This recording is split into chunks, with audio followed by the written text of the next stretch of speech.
ঈসা ইবনে মারিয়ামকে যে মানুষ বলছে ক্রুসিফাইড, তাকে ক্রুসিফাইড করা হয়েছে, তিনি মারা গেছেন, নাউজুবিল্লাহ, বলা হচ্ছে না? আচ্ছা, ঈসা ইবনে মারিয়াম যখন নেমে আসবেন সবাই বিশ্বাস করবে না? সূরা মাইদায় এই জন্যই বলা হচ্ছে যে ঈসা ইবনে মারিয়ামকে যখন পাঠানো হবে, একজন আহলে কিতাব বাকি থাকবে না যে তার প্রতি ঈমান নিয়ে আনবে না। এমন একজন মানুষ তখন খুঁজে পাওয়া যাবে না যে তার প্রতি ঈমান আনবে না আহলে কিতাবদের মধ্যে। ঈসা ইবনে মারিয়ামকে ক্রুসিফিকশন করা হয় নাই। ঈসা ইবনে মারিয়ামকে আল্লাহ রাব্বুল আলামিন তার কাছে উঠিয়ে নিয়েছেন। আর যে আল্লাহ পুরো মহাবিশ্ব চালাতে পারেন, সে একজন মানুষকে উঠাতেই পারেন। এটার এমন কি বিষয় যে আল্লাহ রাব্বুল আলামিন আপনার দেহের মধ্যে রূহ রেখে দিয়েছেন, যার হুকুমে বের হয়ে চলে যাবে, সে আল্লাহ রাব্বুল আলামিন রাসূল সাল্লাল্লাহু আলাইহি ওয়াসাল্লামকে মেরাজে উঠিয়েও নিতে পারেন। সিম্পল, এটা অবিশ্বাস করার কি আছে? আসুন সামনে যাই। এখানে যে বিষয়টা, যে বহুদিন আগে এরকম প্রতাপশালী বাচ্চার অধীনে একজন জাদুকর ছিল। এই জাদুকরের যখন বয়সটা বুড়ো হয়ে গেল, তখন সে তার ওই বাচ্চাকে বলছে যে আমার তো বয়স শেষ, আমার এই বিশাল জ্ঞানগুলো কি করব? আমাকে একজন বালক এনে দিন, যেই বালককে আমি এসব জাদুবিদ্যা শিখিয়ে দিব। এই যেরকম ছোট বাচ্চাদের মধ্যে একজন।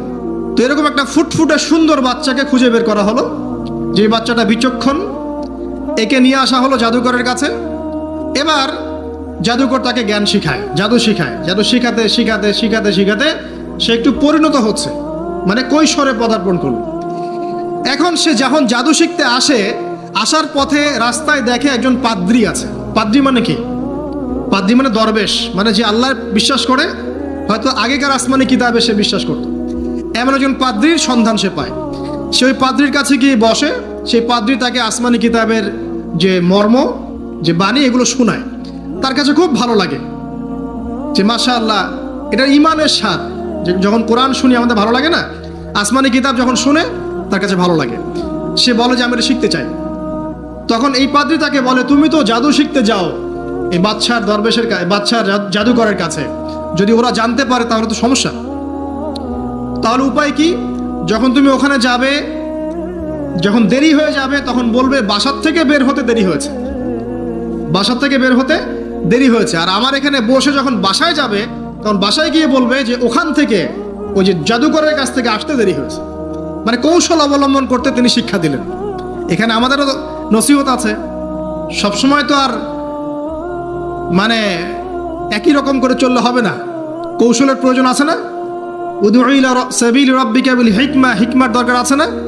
সত্য থেকে সরে গিয়ে নয়, কিন্তু কৌশল তো করার দরকার আছে। নবী সাল্লাল্লাহু আলাইহি ওয়াসাল্লাম যে হিজরত করেছেন, মক্কা থেকে মদিনা চলে গিয়েছেন, সবাইকে জানান দিয়েছিলেন, এই শোনো আমি হিজরত করছি, জানান দিয়েছেন। রাতের বেলা বের হয়েছেন, কৌশল। রাতের বেলা বের হন নাই, এবং তাকে মারার জন্য চারপাশ থেকে লোক ঘিরে রেখেছিল।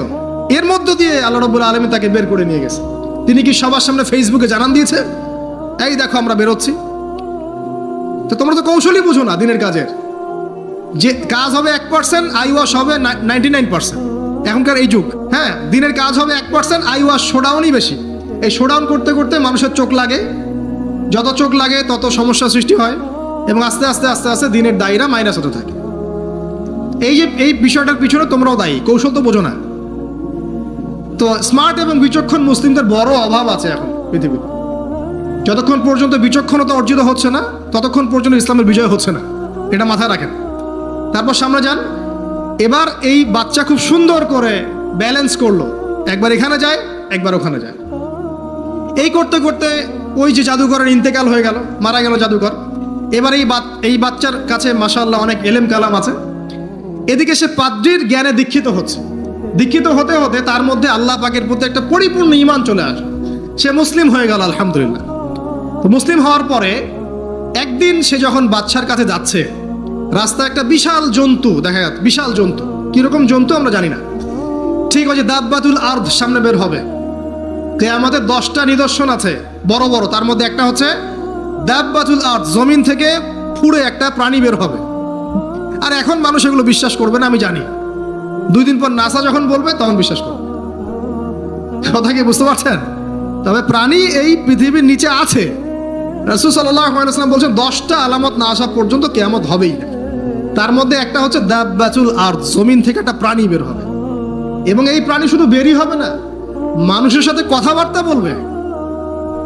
এবার মানুষের সাথে কথা বলবে প্রাণী, বিশ্বাস করছেন? এখন বিশ্বাস করছেন না জানি, কিন্তু প্রাণী মানুষের সাথে কথা বলবে, আল্লাহ পাক বলাতে পারেন না? পারে। আচ্ছা সামনে যান। ওই প্রাণী যখন দাঁড়িয়ে আছে রাস্তায়, এখন এই বালক বলছে আজকে আমি প্রমাণ করে নিব যে আল্লাহর আনুগত্যশীল ওই পাদ্রী সঠিক নাকি ওই জাদুকর সঠিক।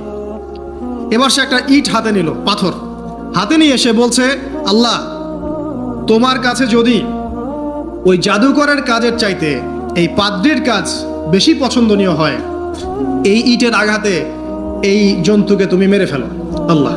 এই বলেছে বিসমিল্লাহ বলে পাথর নিক্ষেপ করলো, নিক্ষেপ করার সাথে সাথেই জন্তু ডেড। তখন তার আইন আল ইয়াকিন, হাক্কুল ইয়াকিন হয়ে গেল যে হ্যাঁ আল্লাহর কাছে এই পাদ্রীর আমলই সবচেয়ে বেশি পছন্দনীয়। তার আর মনে কোনো সংশয় থাকলো না। কিশোর মানুষ না, কতটুকুই বা বোঝেন নাই? এবার তার মধ্যে একটা ইয়াকিন চলে আসলো এবং সে পরিপূর্ণ মুমিন মুসলিম হয়ে গেল। এবার যখন সে রাজ দরবারে যায়, তার কাছে পেশেন্ট আসে, মানে একজন মানুষ এসেছে, সে বলছে যে আমার চোখে সমস্যা। সে চোখে হাত দেয়, হাত দিয়ে